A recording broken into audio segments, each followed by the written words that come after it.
Okay, we're going to start off today where we left off yesterday. I'm going to torque these bolts up. Made a little list here, the torque settings, and I'm not going to tell you the torques. In case I made a mistake, I don't want to continue that and have someone else make a mistake. But they're in the Bentley book, or you could look them up online. So it's not a hard thing to do. So I'm going to start tightening things. So that's the name of the game for right now. Then we're going to put the brakes on. Once we get all the brakes on, we're going to put the brake lines on. Once they're finished, we're going to put the wheels on. That'll be very exciting. All right, let's go.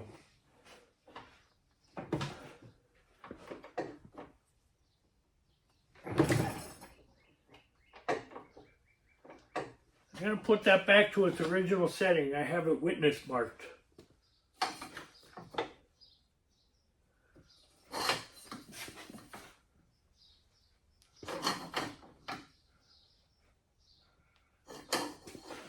So we don't need to go that far. Line our marks up. Okay. Now that we got the marks lined up, we take a chisel.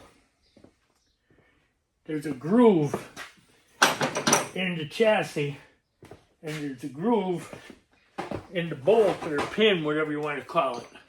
When you get them in place, you want to tap it down so it can't move. I think we're good there. I'll show you what I mean.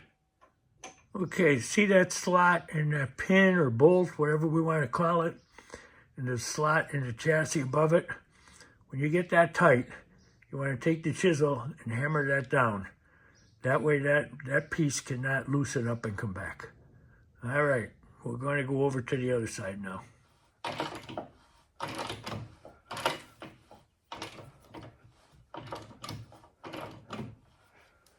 Okay, we need this persuader bar to finish this up.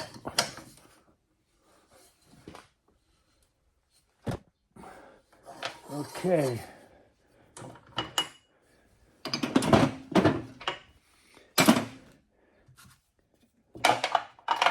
Okay, can you see the slot there in the top of the bolt? All right, now we're going to put the chisel above it on the chassis and send it home. I want to make sure.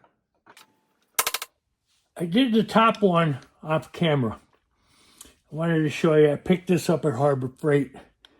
It's a digital, goes from... Okay, we're almost there.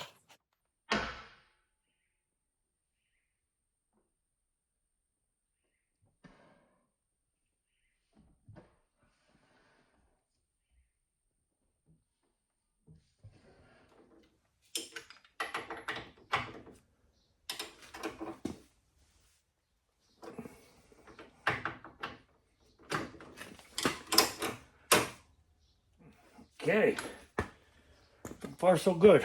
I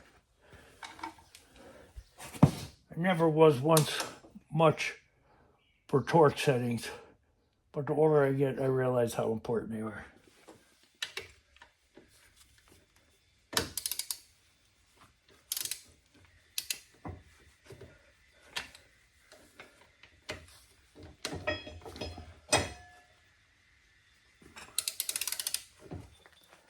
Well, I have the new torque wrench and I have an old torque wrench. Neither one of them seem any darn good. So I'm taking the one back to Harbor Freight that I paid $40 for that digital one. And I'm going back to the old tried and true method. I've been a mechanic for a little over 50 years of my life. And I was never nuts about torque wrenches, but I don't do engines or transmissions. So I'm going just off a feel like I always have. I have a bar on the other side here holding it so when I pull on the Allen to tighten it, the wheel won't spin.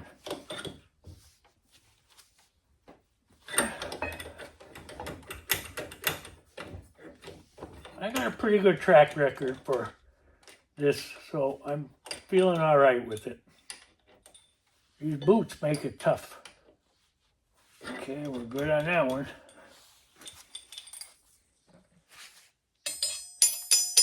That's the bar holding the wheel for moving. If you have tires on, you don't need that. Okay, we're on the inside now next to the transmission.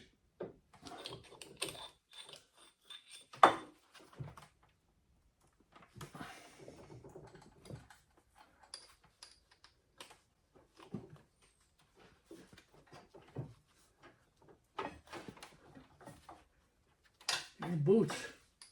Gotta wrestle with the boots. This little bar on the Allen wrench gives me a little more torque.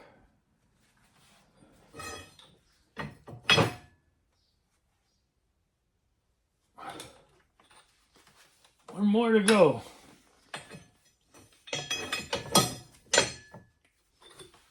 Okay, all of those are done. I have to go over to the other side.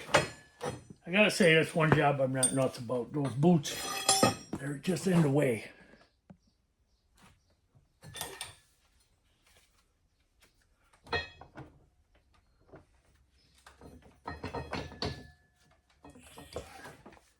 Except for that side. Now I hit the inner.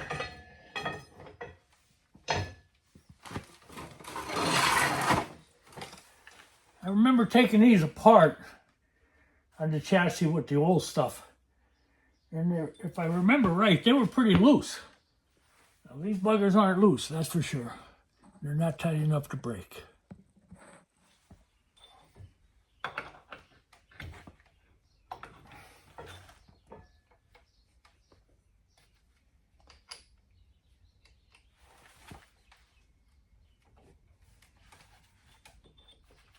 Last one.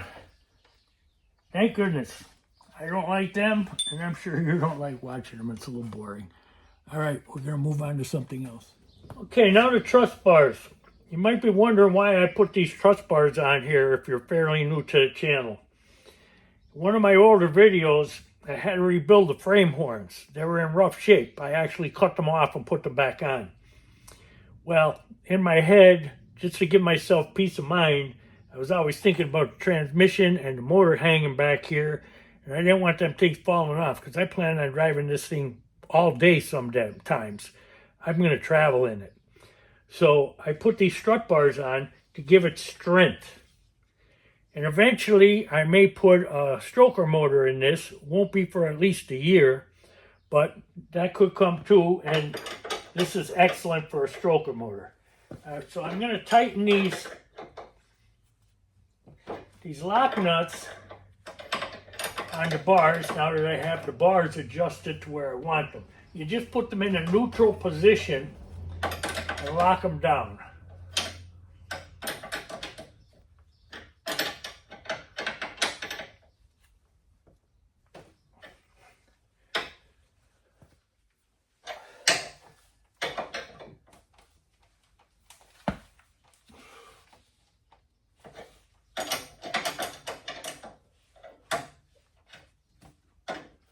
Okay, now I'm going to get the socket or another wrench to tighten all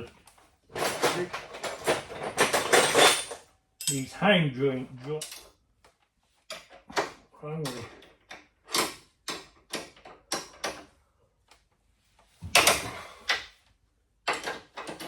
They have lock nuts on them, which is good.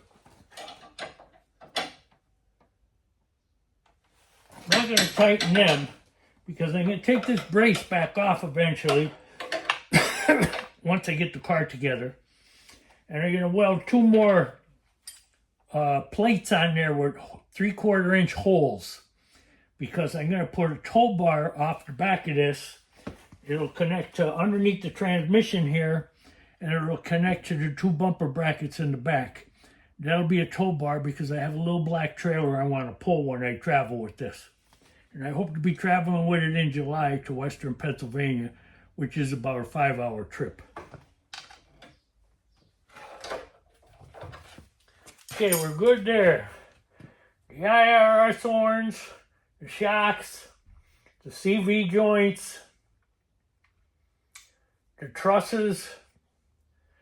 Okay, now the swing axle plates, I'm going to tighten them, but it needs to be adjusted when it's all underneath the car, the weight of the car is on it and everything. I have to take it for an alignment. So I'll tighten them now, but I'm not going to kill them.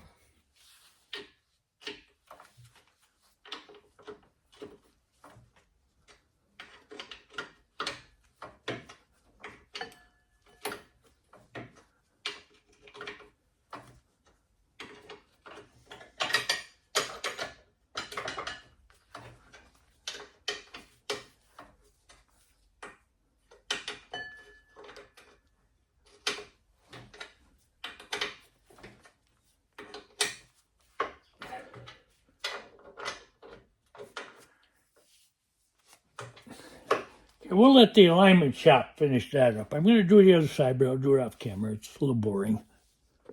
Go over all your brake lines. Make sure they're tight. Now's the time to do it, not when you're laying under the car.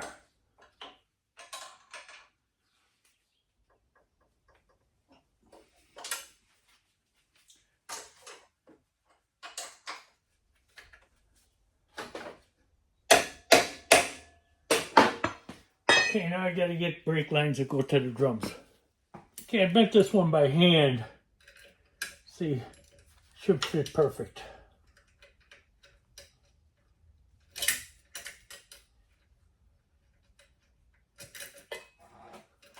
I need to get a wrench to hold that. I have an adjustable here I could use.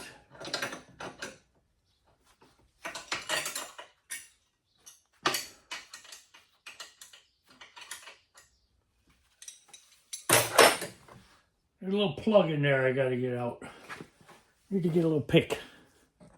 Okay, I pulled it out with a pair of needle nose. I'm going to do what I should have did in the first place. Get a little wrench and take that bleeder out. Should have took the bleeder out in the first place. Sometimes you get a little lazy. Much easier with that bleeder out of there.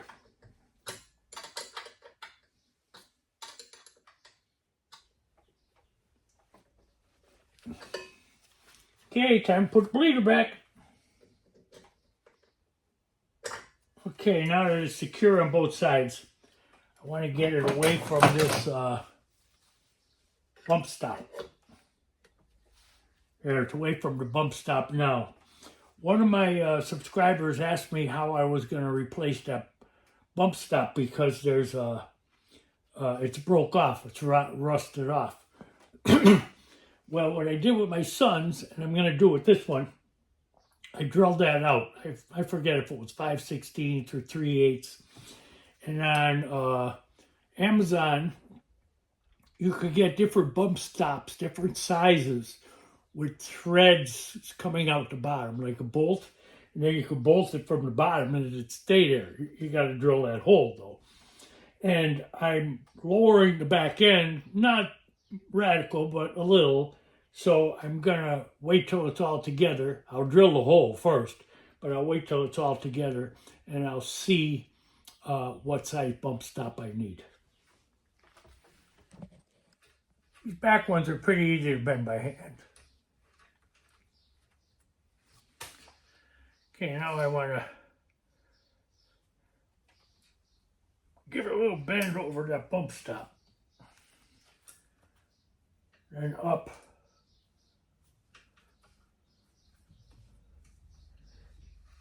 That'll be it. Got to get the needle nose.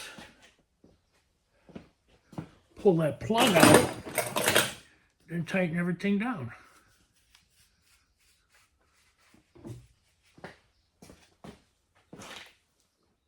Well, plugs are buggers.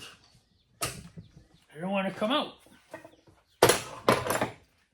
Okay, as before, I'm going to take the bleeder out. Looks like an 8mm.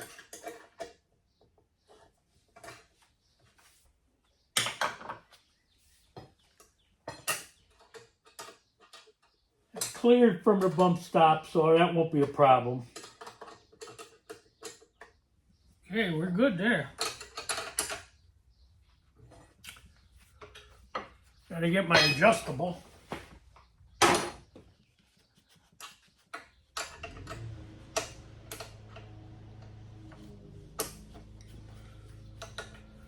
One last little tighten.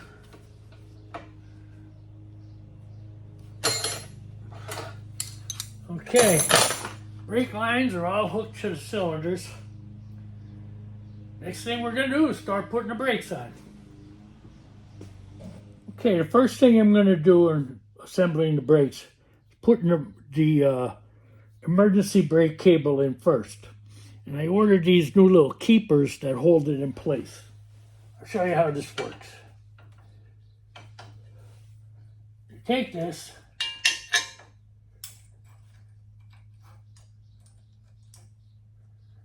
and you put your cable around it like that. Now you push it all through the hole.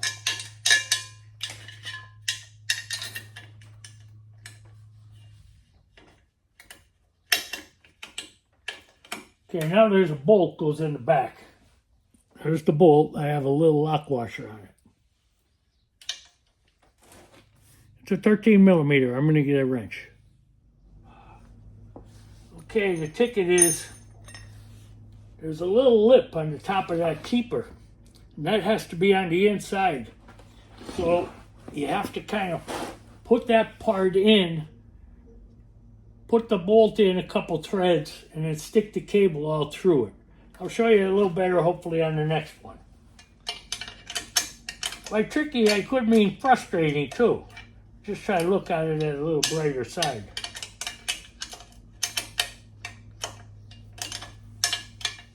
All right, now we got to get the two little keepers, the adjusters that go in these holes. Well, I think I forgot to videotape these, but there was a powder coating in there and I had to scrape it out. And then I wire brushed the back side of the adjusters. And I put just a touch of WD-40 inside so they would spin freely. And we're in good shape. So I think the next thing we're going to do is put the shoes on. I got new hardware kit. So that's what we're going to do now. Shoes. We need to keep this emergency brake arm off the old shoes. There's a keeper on the back here. We got to loosen up. I got brand new ones in case I break them. I'll put the new ones on no matter what. You got to separate it. It's pinched in there together. Okay. Now we want to take this arm off. See, there's a little slot for the clip. We're going to put it on the shoe, the new shoe.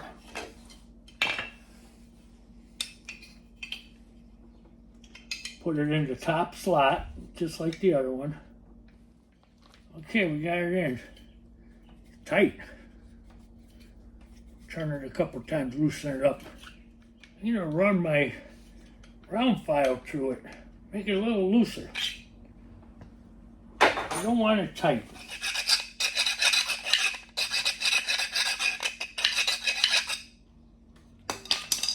Should do it. Much better. Just needed that little bit. Now it's super free. Okay, we'll get a little clip. Here's the little clip. Goes on here.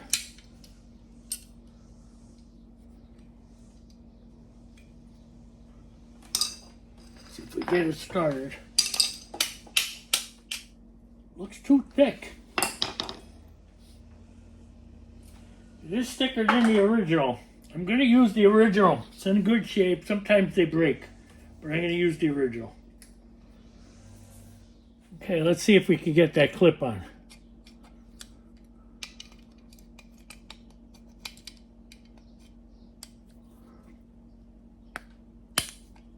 Okay, now we got to turn it to where we can bend it. Hope you can kind of see what I'm doing. See, I have it bent. Now I'm going to squeeze these two ends together. Okay, that locks it on there. We can continue. Well, I finally got it. I struggled on that one. I had to get Buster to come down and do it for me. Nah, I'm only kidding. I figured out what I had to do was put the springs on the shoes to hold them in place. That way I didn't have to try to hold everything and put that pin on there, which was still a little bit of a hassle. But with everything in place, with the springs, it was much easier to do. I'll show you on the other side.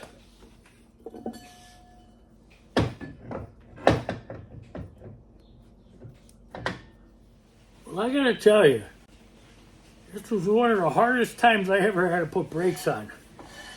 We're in good shape now, but if I filmed everything, it would have been way too long of a video. See, now you don't have to hold them, they just sit there nice. All right. I had 2 packs of hardware for the rear wheels, and believe it or not, one was made in Taiwan and one was made in China. And the one in China, the pins that come through from the back of the spring plate were a little shorter than the ones from Taiwan. And the keeper that goes on the top is designed a little bit different either. I'm taking them back off the other side and changing them. I just put one on the back here.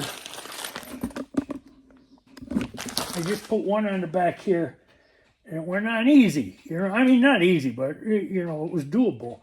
And it looks a lot safer than the Chinese ones. So I'm going with them. They're very nice, and they look like good hardware.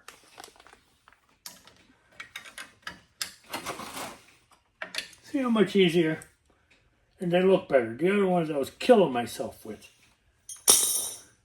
Okay, I'm going to wrap this up, put the drum on, and go back over to the other side and change them. I'll do that off camera. I forgot to put the emergency brake cable on. It's very easy to make a mistake. You always have to double check, make sure everything's done.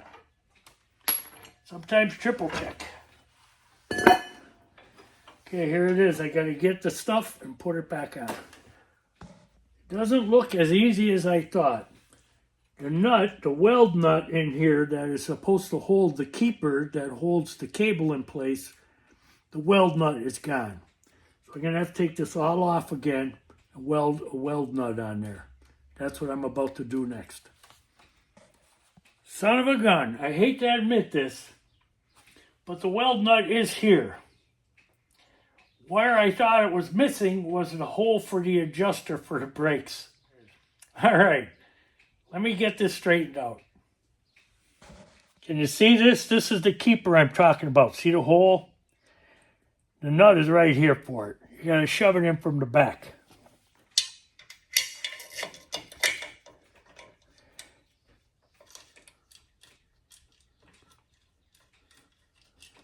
There we go. We got her started. Now we'll tighten her up.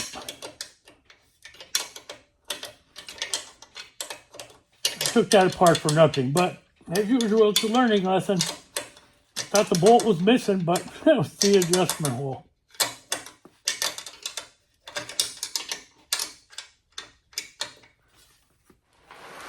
Okay, that's nice and tight. Now we'll put her back together.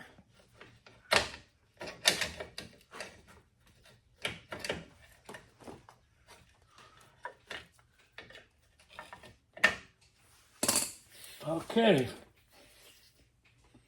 Now we got to hook the cable up to the arm for emergency brake.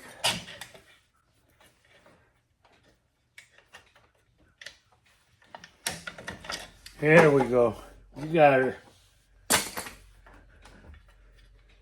Okay, now we'll put those pins in that were giving us a hard time until we found the ones from Taiwan, which are excellent.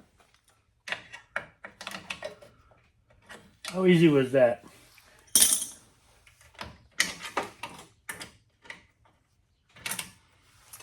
Again. Okay, she's done. Emergency brake cable's hooked up.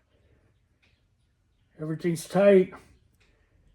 The bearing block, I tightened that. That's fine. Okay, we're going to put the wheel on.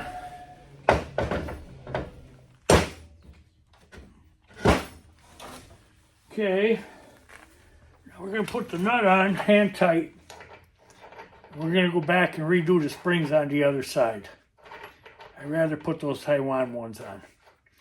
And then we're going to come back and torque multiply these axle nuts to 250, 260 foot-pounds. Put cotter pins in them. Then maybe we'll do something exciting. Take the old ones off. Junk.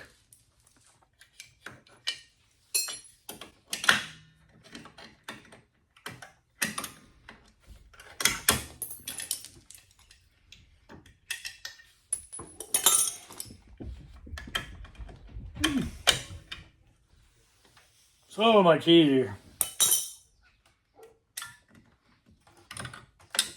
Piece of cake. Piece of cake when you got the right parts. Or not necessarily right parts, but good parts. Believe it or not, I hardly have a hard time saying this, but the Taiwan parts are really nice.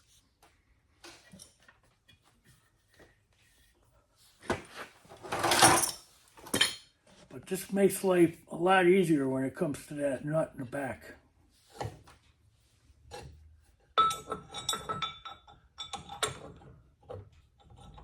Wrong one. They give you two of these. One's smaller than the other, less splines. For another purpose. I'm pretty sure like your transaxle.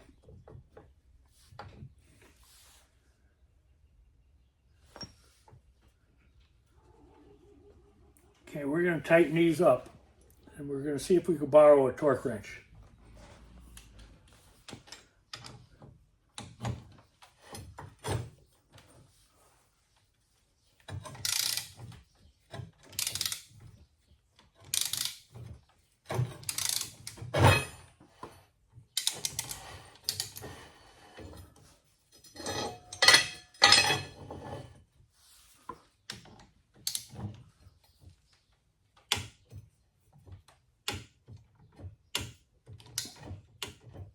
Hear that clicking? We got the torque. So it's only 30 pounds of torque on the torque wrench with the multiplier. And 30 pounds at the torque wrench gives it 270 down at the axle nut. So this axle nut now is 270 foot-pounds tight. So we're going to take this device off. We're going to put a cotter key in it and call it done for now. Using that multiplier is so much easier. 30 foot-pounds is like almost nothing to do. But if you have to crank down 270 foot-pounds, you can have the longest piece of pipe on that wrench you want and be jumping up and down on it.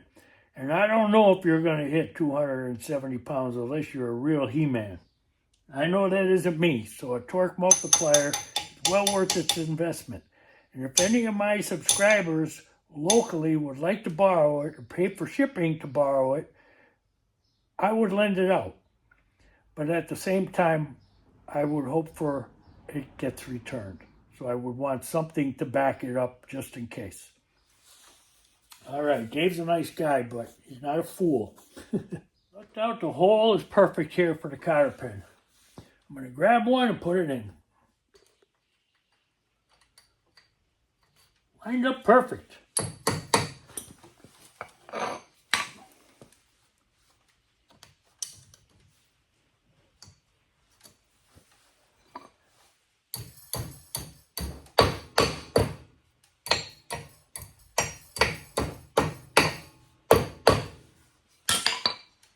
We don't need these. We'll go over to the other side.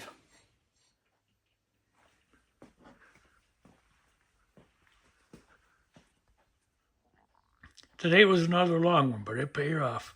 It's really looking, the whole rear end is back in shape where it should be. Brakes are done. Everything's tight. CV joints are on, shocks are on, strut towers, everything's tight. The adjustable spring plates are there. She's really looking sharp. I can't wait to stick this chassis under the body. Well, I'm going to leave you here. Say as usual, enjoy your project. I'm certainly enjoying this one. We're going to get those two married up soon. Have a good night. Come back for more. Till the next one.